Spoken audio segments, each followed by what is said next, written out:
Welcome back to Sangharsh IQ। I hope you all are doing well and sound. So आज के Indian polity के session में हम last 6 month के current affairs को डिस्कस करने वाले हैं। So this will be part 3। So ये पार्ट 3 होगा इंडियन पॉलिटी के करंट अफेयर्स का। इससे पहले हम अपने फर्स्ट 2 पार्ट्स में काफ़ी सारे करंट अफेयर्स डिस्कस कर चुके हैं, जिसका लिंक आपको डिस्क्रिप्शन में मिल जाएगा। सो आज के सेशन में हम ये सारे करंट अफेयर्स को डिटेल में पढ़ने वाले हैं। So let us learn all the things together. First is Niti Aayog. So this was in news because the government reconstituted the Niti Aayog. So government ने नीति आयोग को reconstitute किया, increasing the number of special invitees from 5 to 11. So NITI Aayog की जो council है उसमें special invitees को 5 से 11 तक बढ़ा दिया गया है। सो इसके लिए हमारे लिए नीति आयोग बहुत इंपॉर्टेंट है। एग्जाम पॉइंट ऑफ व्यू से हमें सारे फैक्ट्स पता होने चाहिए नीति आयोग के बारे में। सो नीति आयोग की फुल फॉर्म पता होना चाहिए, national institution for transforming India. So ये काफ़ी सारे state subordinate services, SSC, CGL, banking के क्वेश्चन में भी पूछा गया है कि नीति आयोग की फुल फॉर्म क्या है। सो this is important for us, national institution for transforming India. अगर हम नीति आयोग की बात करें, सो ये 2015 में फॉर्म हुआ था। It is a non-constitutional and non-statutory body as it was established by a cabinet resolution. So जो हमारी कैबिनेट है गवर्नमेंट ऑफ इंडिया की under the chairmanship of prime minister Modi, उन्होंने एक रेजोल्यूशन पास किया था जिससे नीति आयोग को 2015 में कॉन्स्टिट्यूट किया गया था। It was formed as a think tank. So इसको एक as a think tank form किया था, having wider expertise and domain knowledge in issues of today's time where one size fits all approach is obsolete. So one size fits all approach का मतलब है आजकल काफी सारे चैलेंजेस है, AI से लेकर ग्लोबल वार्मिंग, क्लाइमेट चेंज से लेकर बिग डाटा। सो ये सारे ही चैलेंजेस को एक अप्रोच से टैकल नहीं किया जा सकता। सो इसके लिए एक थिंक टैंक चाहिए था जिसके पास काफी अलग अलग स्पेक्ट्रा से एक्सपर्टीज हो। सो नीति आयोग का जो एम्फोसिस है that is bottom up approach to emphasis the vision of maximum governance and minimum government. So maximum governance और मिनिमम गवर्नमेंट हो, thus echoing the spirit of cooperative federalism. तो सेंटर और states मिलके ही इस विजन को achieve करें। इसमें 3 स्पेशलाइज्ड विंग्स हैं। सो ये एग्जाम में पूछा जा चुका ऑलरेडी कि इसमें से कौन सी स्पेशलाइज्ड विंग नहीं है नीति आयोग की। सो टीम इंडिया है, रिसर्च एंड कंसल्टेंसी है। तो एक चौथा ऑप्शन दे देंगे आपको और पूछ लेंगे कि इनमें से कौन सी स्पेशलाइज्ड विंग नहीं है। तो ये तीनों स्पेशलाइज्ड विंग्स हमें याद रखनी है, team India, research and consultancy NITI Aayog की स्पेशलाइज्ड विंग्स हैं। इसी के साथ साथ it is supported by an attached office.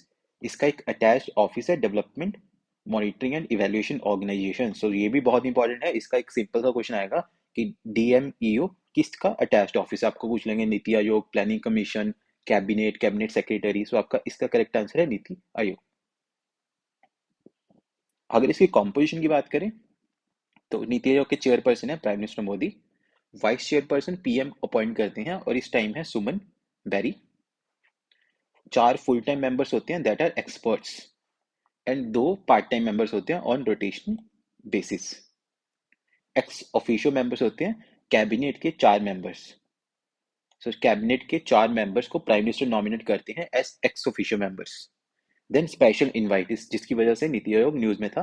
पहले 5 होते थे, अब ये 11 हो चुकी हैं, from amongst the council of ministers and experts. So ज्यादातर इसको काउंसिल ऑफ मिनिस्टर से ही लिया जाता है। अब हमें पता है कि जो रूलिंग पार्टी है BJP, वो कोalition गवर्नमेंट में है, TDP, JDU, LJP, शिवसेना।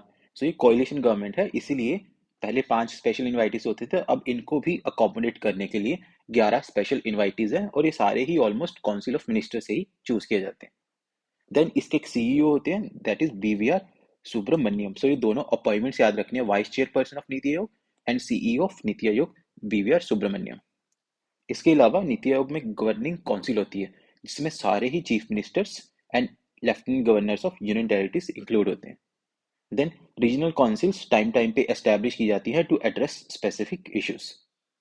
सो रीजनल काउंसिल टाइम टाइम पे कॉन्स्टिट्यूट की जाती हैं to address specific issues and contingencies for a specified tenure.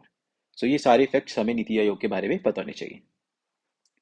Next is none of the above option in elections, जिसको NOTA भी कहा जाता है। सो नोटा रिसेंटली न्यूज में था बिकॉज जो जनरल इलेक्शंस हुए थे रिसेंटली, उसमें इंदौर ने highest number of NOTA votes को रजिस्टर किया, दैट इज अप्रोक्सीमेटली 2,18,674 वोट्स।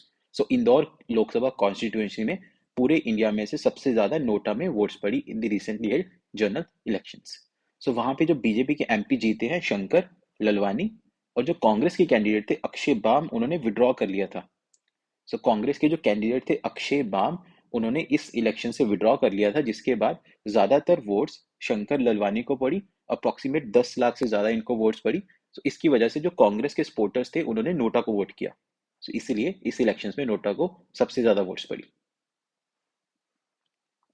अगर हम नोटा की बात करें, सो ये एक वोटिंग ऑप्शन है that allows voters to formally express their rejection of all the running candidates. So जो भी candidate different parties and independent candidates एक इलेक्शन में रन करते हैं, अगर उनमें से किसी को भी नहीं वोट करना, सो वो लोग नोटा को वोट देते हैं। Selecting nota as a voting option signifies that the voter hasn't selected any party. So ये सिग्निफाई करता है वोटर ने किसी भी पार्टी और कैंडिडेट को सिलेक्ट नहीं किया और उसके पास कोई और ऑप्शन ही है नोटा के अलावा। सो ये फर्स्ट टाइम लोकसभा के जो 2014 के इलेक्शंस हुए थे उसमें इंट्रोड्यूस किया गया था। सो एक इंपॉर्टेंट केस है people's union for civil liberties versus union of India 2013। So ये सुप्रीम कोर्ट की जजमेंट है people's union for civil liberties versus union of India, जिसमें सुप्रीम कोर्ट ने मैंडेट किया था कि none of the above button होना चाहिए ईवीएम्स में। सुप्रीम कोर्ट ने इसे मैंडेटरी कर दिया था नोटा का बटन ईवीएम्स में to allow voters to express dissatisfaction with the contesting candidates.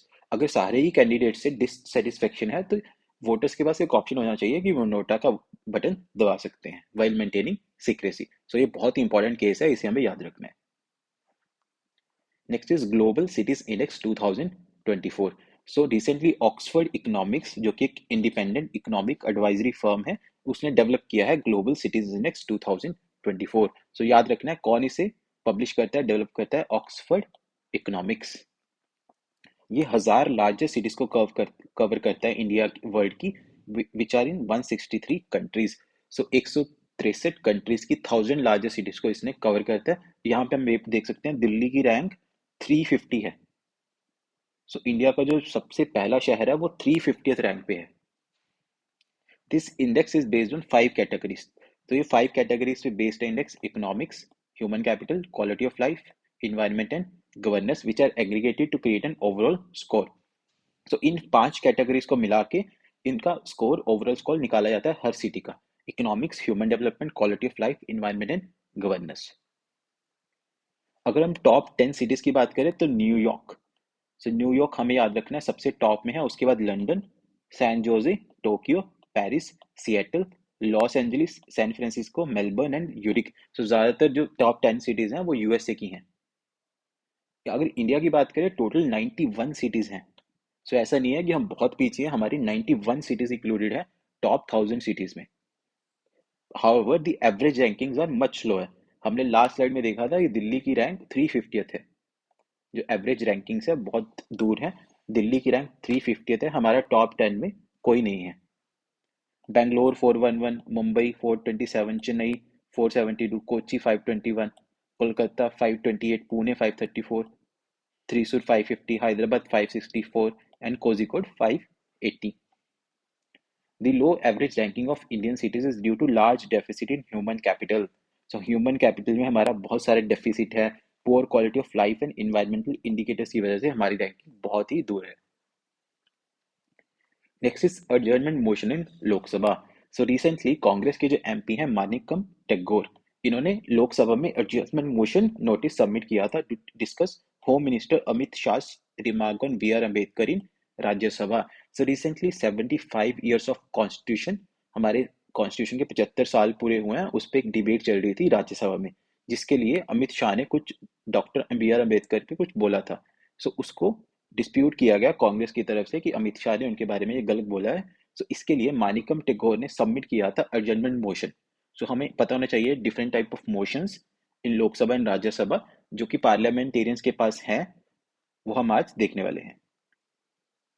So these are the devices and tools of parliament proceeding. So जो भी मेंबर्स ऑफ पार्लियामेंट है गवर्नमेंट पे नजर रखने के लिए कि उनकी गवर्नमेंट पे ओवरसाइट रहे, क्योंकि government is collectively responsible to the Lok Sabha. So parliament में एमपीज के पास काफी सारे डिवाइसेस और टूल्स होते हैं जिसके वो क्वेश्चन गवर्नमेंट को क्वेश्चन कर सकते हैं। जैसे कि क्वेश्चन आवर, वो क्वेश्चन पूछ सकते हैं। शॉर्ट नोटिस क्वेश्चन, कम समय से कम टाइम से क्वेश्चन पूछ सकते हैं। Then zero hour, matters of urgent matter, then no confidence motion, और उन्हें लगता है कि उनकी मेजोरिटी नहीं है सरकार की, तो वो नो कॉन्फिडेंस मोशन भी ला सकते हैं। देन सेंसर मोशन, किसी भी मिनिस्टर को सेंसर कर सकते हैं। Then privilege motion, short duration discussion and adjournment motion, parliamentary committees. So ये सारे ही डिवाइसेस और टूल्स हैं जो कि एमपीज के पास होते हैं कि वो गवर्नमेंट पे नजर रख सकें और गवर्नमेंट की ओवरसाइट रहे पार्लियामेंट में। तो इसको हम एक एक करके पढ़ते हैं। First is question hour. So हर पार्लियामेंट्री सीटिंग का जो पहला आवर होता है तो इसके लिए ही स्लॉट दिया जाता है। During this time members ask questions and the ministers usually give answers. So इसमें पार्लियामेंट के जो मेंबर्स होते हैं वो क्वेश्चन पूछते हैं और मिनिस्टर उसका रिप्लाई देते हैं। सो ये तीन तरह का होता है। स्टार्ट, जिसमें डिस्टिंग्विश किया जाता है विद एन एस्टेरिस्क। सो इसको ऐसे डिस्टिंग्विश किया जाता है कि ये स्टार्ट क्वेश्चन है, इसमें ओरल आंसर दिया जाता है। इसमें ओरल आंसर दिया जाता है और सप्लीमेंट्री क्वेश्चन भी पूछे जा सकते हैं। सेकंड इज अनस्टार्ट क्वेश्चन, जिसमें एक रिटर्न आंसर मांगा जाता है। सो इसमें मिनिस्टर एक रिटर्न आंसर देते हैं और इसमें सप्लीमेंट्री क्वेश्चंस नहीं होते। And last is short notice question, जो कि 10 दिन से कम का समय देते हुए पूछा जा सकता है, and this is also answered orally. So Lok Sabha में जो पहला आवर होता है दैट इज क्वेश्चन आवर, जो कि अराउंड 11 to 12 होता है, एंड राज्यसभा में 12 to 1 होता है ये। सो इसको जानबूझ के एडजेसेंट रखा हुआ है कि क्योंकि मिनिस्टर्स एक टाइम पे लोकसभा में रहे एंड एक टाइम पे राज्यसभा में प्रेजेंट रहे। सेकंड इज जीरो आवर, जो कि क्वेश्चन आवर के बाद स्टार्ट होता है। सो लोकसभा में 12 बजे क्वेश्चन आवर खत्म हो जाता है, 12 से एक जीरो आवर होता है, एंड राज्यसभा में उल्टा होता है, पहले जीरो आवर होता है एंड देन क्वेश्चन आवर होता है। और members of parliament can raise matters without any prior notice. So बिना किसी 10 दिन के प्रायर नोटिस से मेंबर्स अपने क्वेश्चंस पूछ सकते हैं, मैटर्स ऑफ अर्जेंट इंपॉर्टेंस। और ये एक पार्लियामेंट्री कन्वेंशन है, इसको किसी भी रूल्स में नहीं लिखा गया है। जो क्वेश्चन आवर है वो लोकसभा और राज्यसभा के रूल्स में लिखा हुआ है कि क्वेश्चन आवर ऐसे होना चाहिए, बट जीरो आवर एक पार्लियामेंट्री इनोवेशन है, पार्लियामेंट्री कन्वेंशन है, इसको रूल्स ऑफ प्रोसीजर में नहीं लिखा गया। Next is no confidence motion. So हमारे जो आर्टिकल 75 है ऑफ द कॉन्स्टिट्यूशन, ये बोलता है council of ministers shall be collectively responsible to the Lok Sabha. It means that ministry stays in office so long as it enjoys confidence of the majority of the members. So 543 members होते हैं हमारे लोकसभा में, means 272 की majority बनती है लोकसभा में। अगर किसी भी पार्टी के या कोalition गवर्नमेंट के 272 से ज्यादा मेंबर्स हैं, दैट मीन्स वो गवर्नमेंट में रह सकते हैं। In other words, Lok Sabha can remove the ministry from office by passing a no confidence motion. अगर ऑपोजिशन को लगता है कि 272 से कम हो चुकी है गवर्नमेंट, तो वो नो कॉन्फिडेंस मोशन ला सकती है लोकसभा में। So this motion need the support of 50 members. तो कोई भी ऑपोजिशन के 50 मेंबर्स इस मोशन को ला सकते हैं टू बी एडमिटेड। और ये 3 टाइम पास हो चुका है, सबसे इंपॉर्टेंट थिंग, वीपी सिंह के टाइम पे, एच डी देवगौड़ा के टाइम पे एंड अटल बिहारी वाजपेयी के टाइम पे 1999। सो ये 3 टाइम पास हो चुका है एडजमेंट मोशन, जिससे कि गवर्नमेंट्स सरकार से बाहर रह चुकी हैं। Next is censure motion. So ये स्टेट करता है reasons for its adoption. So कोई भी सेंसर मोशन लाने से पहले बताना पड़ेगा कि हम ये क्यों ला रहे हैं। It can be moved against an individual minister.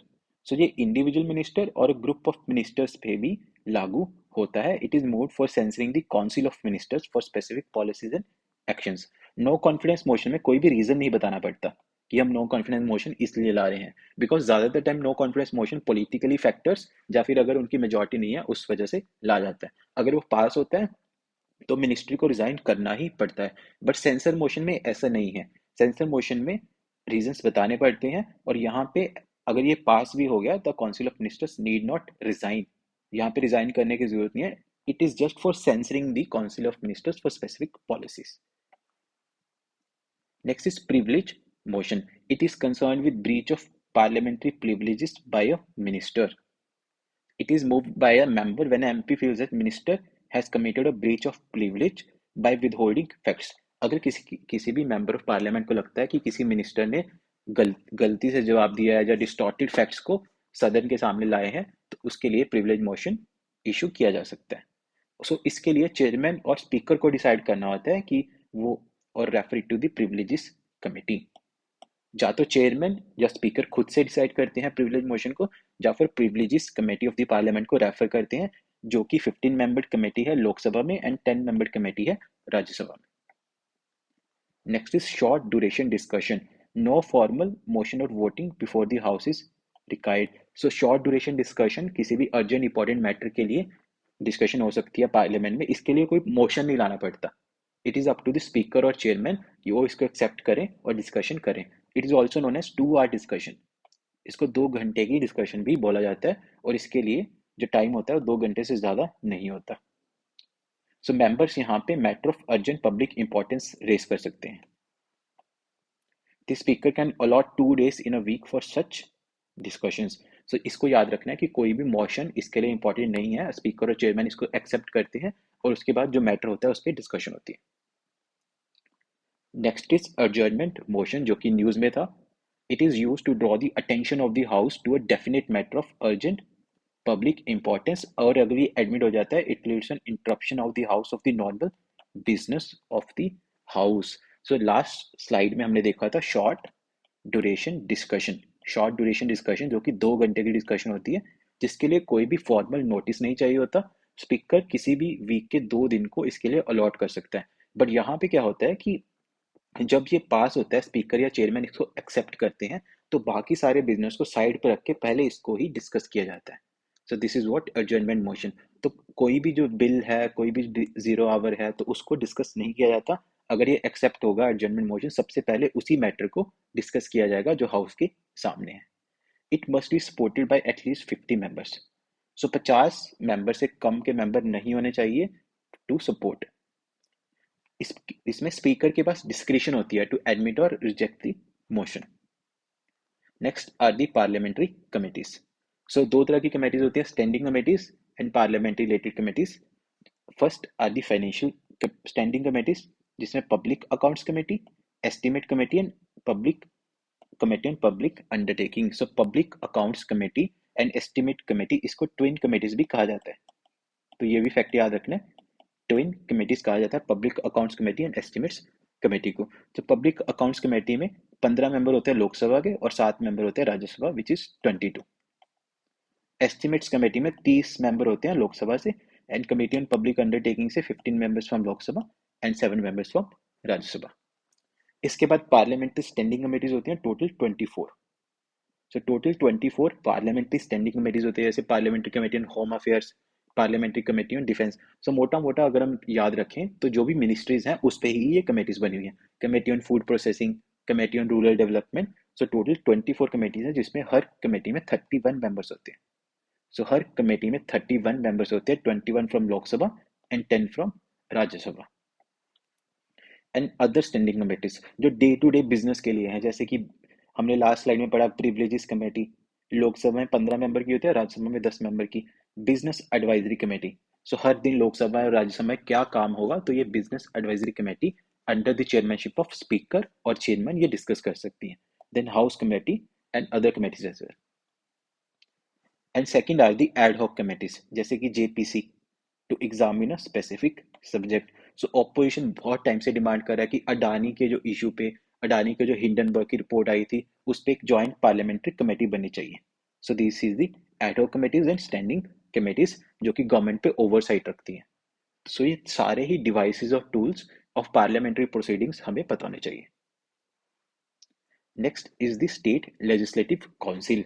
अगर हम स्टेट लेजिस्लेचर की बात करें, जो हमारी state legislature assemblies and councils होती हैं, अगर उसमें 2 हाउसेज हो तो उसको बाइकैमरल बोला जाता है, और अगर उसमें एक ही हाउस हो तो उसे यूनिकैमरल लेजिस्लेचर कहा जाता है। सो बाइकैमरल लेजिस्लेचर में विधानसभा होती है एंड विधान परिषद, और यूनिकैमरल में सिर्फ विधानसभा, दैट इज लेजिस्लेटिव असेंबलीज। तो इस टाइम पे 6 ऐसी स्टेट्स हैं जहाँ पे एक स्टेट लेजिस्लेटिव काउंसिल भी है।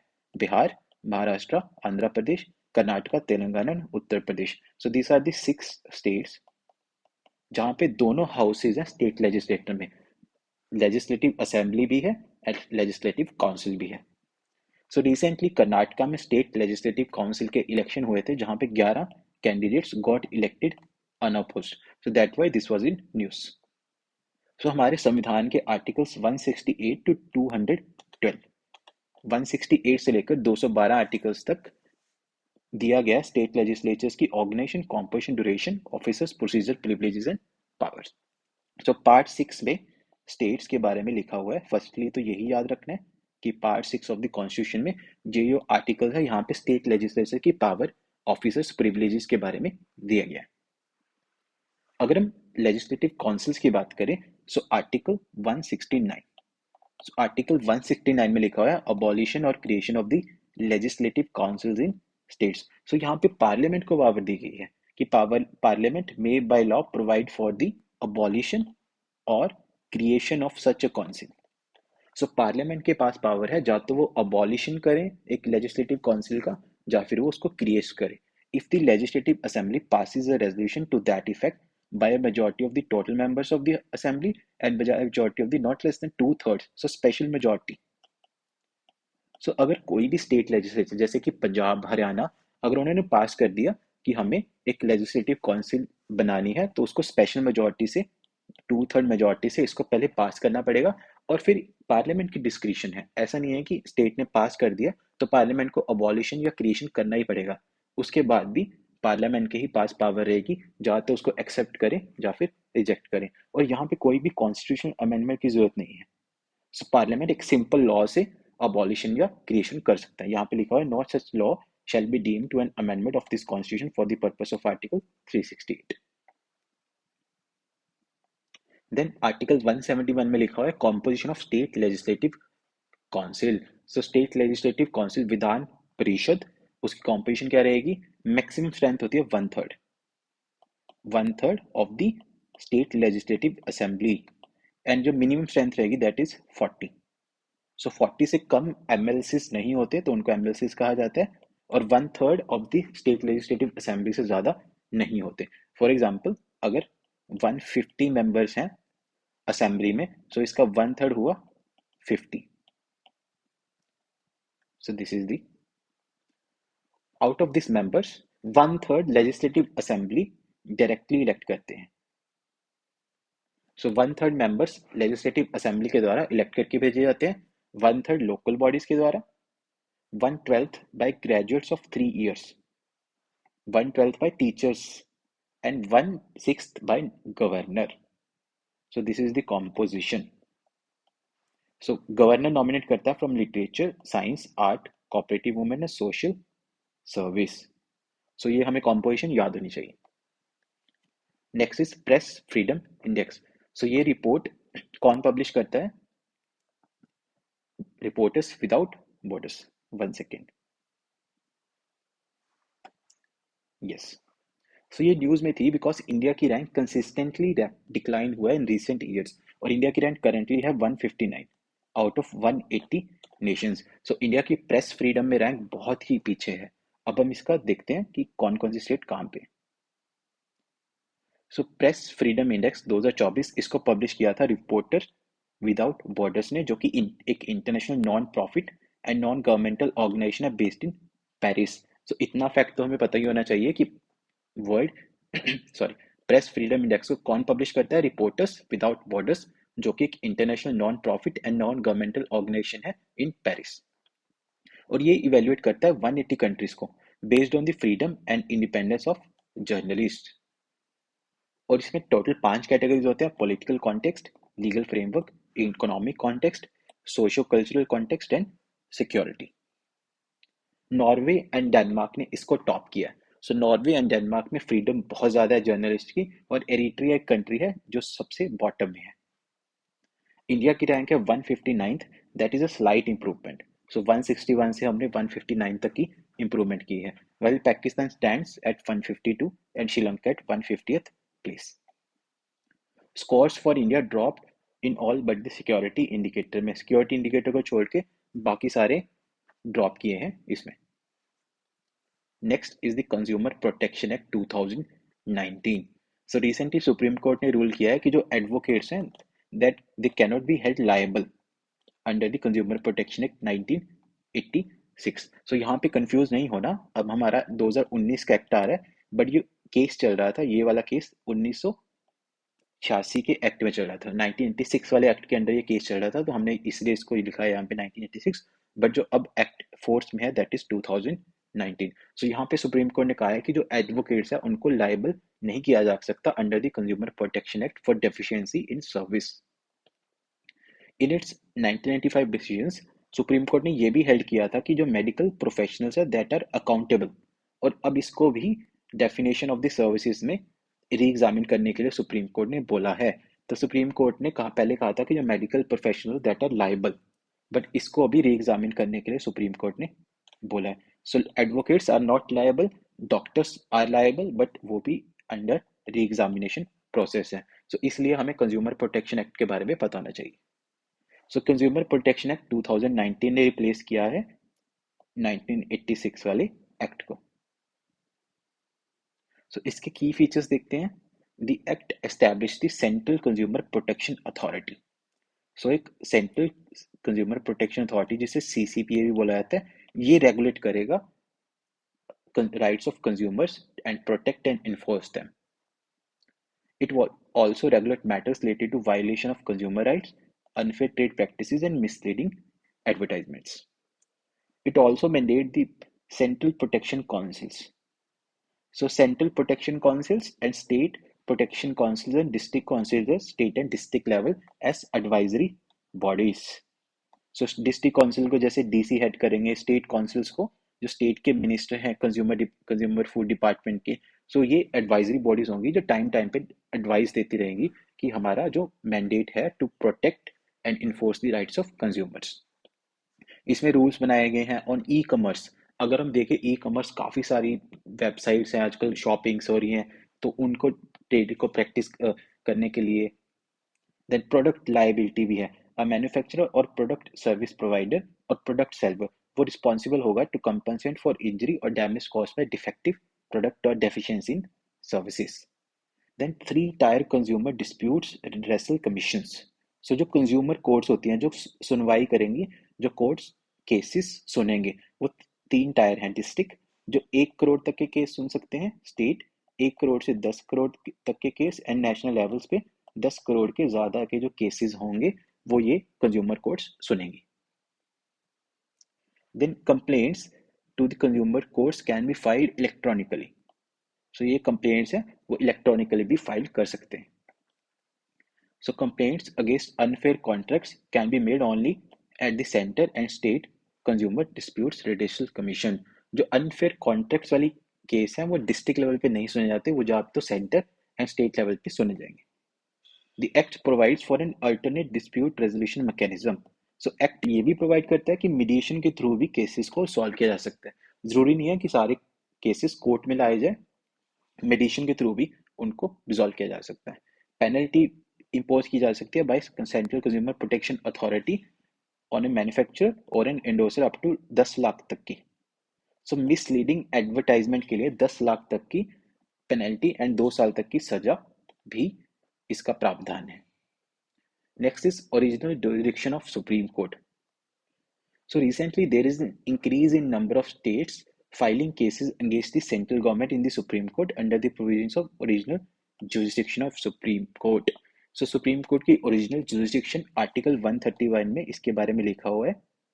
So article 131 of the Constitution of India, जिसमें original jurisdiction का प्रावधान है, जहाँ पे स्टेट्स के पास और सेंटर के पास भी एक प्रोविजन दिया है कि वो केसेस को लड़ सकते हैं एक दूसरे के खिलाफ। सो जो हम नेक्स्ट स्लाइड में देखने वाले हैं। The Supreme Court of India is established and described in Article 124 to 147.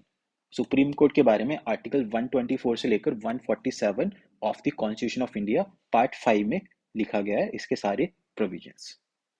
सो अगर हम आर्टिकल 124 की बात करें, यहाँ पे लिखा हुआ है establishment and constitution of the supreme court.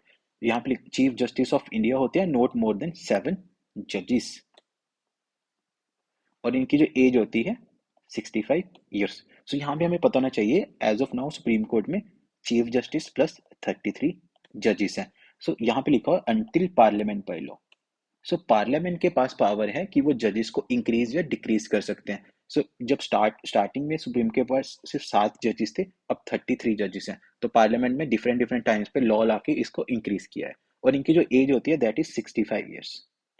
सो 65 साल से ज़्यादा इनकी एज नहीं हो सकती। और इनकी जो अपॉइंटमेंट है उसकी एलिजिबिलिटी है, या तो इन्होंने 5 साल हाई कोर्ट में एज अ जज काम किया हो, या इन्होंने 10 साल as a high court advocate practice की हो। और a distinguished jurist in the opinion of president. So बिना किसी जज या वकीली के भी सुप्रीम कोर्ट में जज बना जा सकता है अगर आप डिस्टिंग्विश्ड ज्यूरिस्ट हो in the opinion of president. So ये याद रखना, चाहे तो 5 साल हाई कोर्ट के जज, 10 साल हाई कोर्ट के एडवोकेट और डिस्टिंग्विश्ड ज्यूरिस्ट। और यहाँ पे इनके रिमूवल के बारे में भी लिखा हुआ है, a supreme shall not be removed except by an order of the president and house of the majority not less than 2/3। So special majority से इनको रिमूव किया जा सकता है, जिसका प्रोसेस जजिस इंक्वायरी एक्ट 1968 में लिखा हुआ है। सो जजिस इंक्वायरी एक्ट 1968 में पूरा प्रोसीजर लिखा हुआ है कि कैसे एक जज को रिमूव किया जाता है सुप्रीम कोर्ट के और हाई कोर्ट के। Then 131 original jurisdiction of Supreme Court. So subject to the provisions of this constitution, supreme court का ओरिजिनल जुरिस्डिक्शन होगा। ओरिजिनल जुरिस्डिक्शन का मतलब होता है ये केस सिर्फ सुप्रीम कोर्ट में ही सुना जा सकता है, ना तो इसको किसी और कोर्ट में, ना फिर हाई कोर्ट में। सो ऐसे केसेस जो सिर्फ सुप्रीम कोर्ट ही सुन सकती है, between government of India and one or more states. अगर गवर्नमेंट ऑफ इंडिया का किसी भी स्टेट के साथ डिस्प्यूट है तो सुप्रीम कोर्ट में ही सुना जाएगा। Between the government of India and any states or states on one side and one or more states on other side. अगर गवर्नमेंट ऑफ इंडिया एक साइड पे है, उसके साथ कोई और स्टेट है एंड बाकी सारी स्टेट्स दूसरी साइड है। देन बिटवीन टू और मोर स्टेट, जैसे कि तेलंगाना और आंध्रा का डिस्प्यूट, वन स्टेट और मोर स्टेट्स। सो ये सारे ही डिस्प्यूट सुप्रीम कोर्ट की एक्सक्लूसिव ओरिजिनल जुरिस्डिक्शन में आते हैं। सो इसको हमें पता होना चाहिए कि ये सारे केस सिर्फ सुप्रीम कोर्ट ही सुन सकती है। सो कुछ ऐसे भी केसेस हैं जहां पे सुप्रीम कोर्ट की जुरिस्डिक्शन नहीं है। फॉर एग्जांपल, ऐसा कोई डिस्प्यूट जो कि अराइज होता है pre constitution treaty, agreement, covenant, engagement, sanad or, other similar instrument. A dispute arising of any treaty agreement, interstate water disputes, matter refers to the finance commission.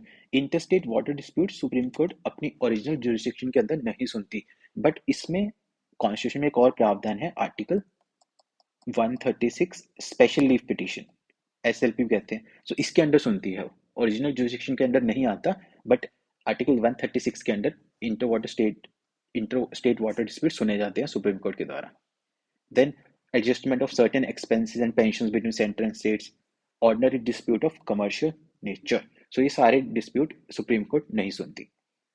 Recovery of damages by a state against the center.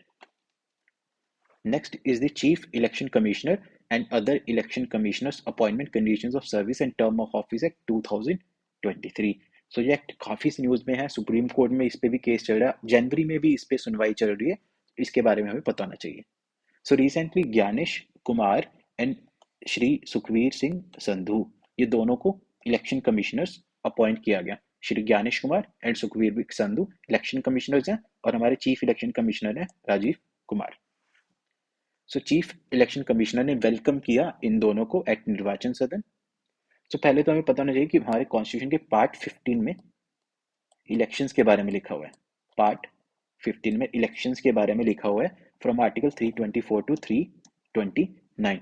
Article 324 में लिखा हुआ है, superintendence direction and control of elections to be vested in an election commission. Superintendence direction and control एक election commission में vest किया गया। So article 324 of the constitution, जो भी पार्लियामेंट के इलेक्शंस हैं, लोकसभा, राज्यसभा, स्टेट लेजिस्लेचर के हैं, प्रेसिडेंट का इलेक्शन है, देन वाइस प्रेसिडेंट का इलेक्शन है, ये सारे ही इलेक्शन कमीशन ऑफ इंडिया के अंडर है। So election commission shall consist of the chief election commissioner and such number of election commissioners as the president may fix. So it is up to the president, वो 5 election commissioner भी बना सकता है, 10 भी बना सकता है, और कोई भी नहीं हो सकता। सो स्टार्टिंग में एक ही चीफ इलेक्शन कमिश्नर थे, उसके बाद 2 इलेक्शन कमिश्नर्स को ऐड किया गया, तो टोटल 3 मेंबर्स हैं इलेक्शन कमीशन में।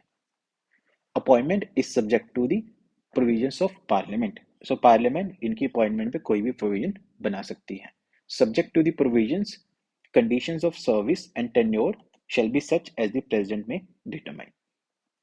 CEC shall not be removed from his office except in like and manners and grounds as a judge of the Supreme Court. So judge of the Supreme Court को special majority Lok Sabha Rajya Sabha की उससे remove किया जा सकता है, तो वो प्रावधान चीफ इलेक्शन कमिश्नर पे भी लागू होता है, बट इलेक्शन कमिश्नर्स पे नहीं होता।